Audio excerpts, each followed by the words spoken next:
the horizon burned red. The plains stretched endlessly before Ayana, wide, golden, and trembling with heat.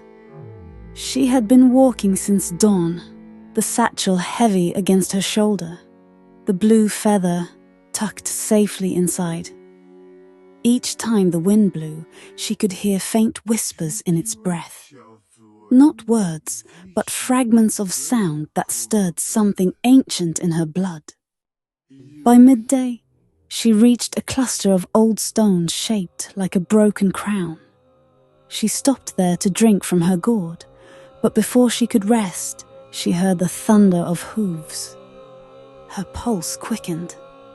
She crouched behind the rocks, just as 3 riders appeared cloaked in dust.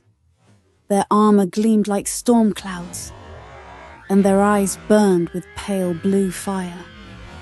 The Shadow Riders. Ayana gripped the feather, her hands trembling. The wind whirled around her, stronger now, almost alive. One of the riders dismounted, sniffing the air. "She's close," he said. His voice was like cracked stone. "The wind child carries the feather." Ayana's heart slammed against her ribs. Before she could move, a sudden cry split the air. From the far ridge, a spear of light streaked down. Someone else was attacking the riders. Figures emerged from the rocks. 3 youths, roughly Ayana's age, dressed in cloaks stitched with animal symbols. One carried a bow of silver wood, another wielded twin blades that hummed like insects, and the third, tall, calm-eyed, lifted his hand and lightning answered. In moments, the plains were chaos. Wind, dust, and thunder colliding. Ayana watched as the riders retreated, their forms dissolving into mist. The tall youth turned toward her. "You're the one the wind spoke of," he said. "My name is Tarek, son of thunder. We've been waiting for you." Ayana stepped from the shadows, still holding the feather. "Waiting for me? Why?" He smiled slightly. "Because only the Stormborn can wake the sleeping rain." The wind calmed as the sun began to sink, painting the plains in molten gold. Ayana followed Tarek and his companions toward the western hills. Her feet aching, but her spirit burning with questions.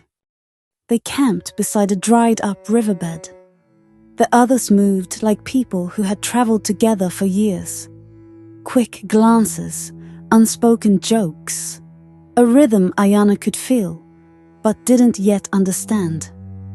Tarek sat sharpening a broken spearhead, his lightning-scarred arm glinting faintly. Across from him, Nuru, the archer, hummed softly as he carved strange runes into his arrows. The last of the trio, Lami, stirred a pot of millet over the fire, her twin blades strapped across her back, even as she cooked. After a while, Tarek spoke. "You're quiet, Windchild." Ayana looked down at the feather in her lap, its glow brushing her fingertips. "I don't even know who I am anymore," she whispered.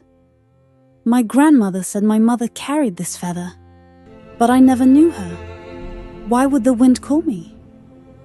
Limi laughed lightly. "The spirits choose as they please. When they chose me, I was stealing mangoes from the market.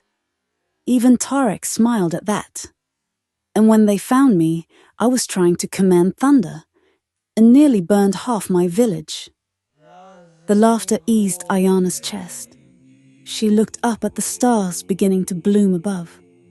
"So, where are we going?" Nuru answered this time, his voice calm and low. "To the temple beneath the sand, the place where the old gods buried their hearts. The riders seek it too. If they reach it first, the storm's power will belong to darkness." Ayana's fingers brushed the feather inside her satchel. And if we reach it? Tarek's eyes flickered with something fierce and hopeful.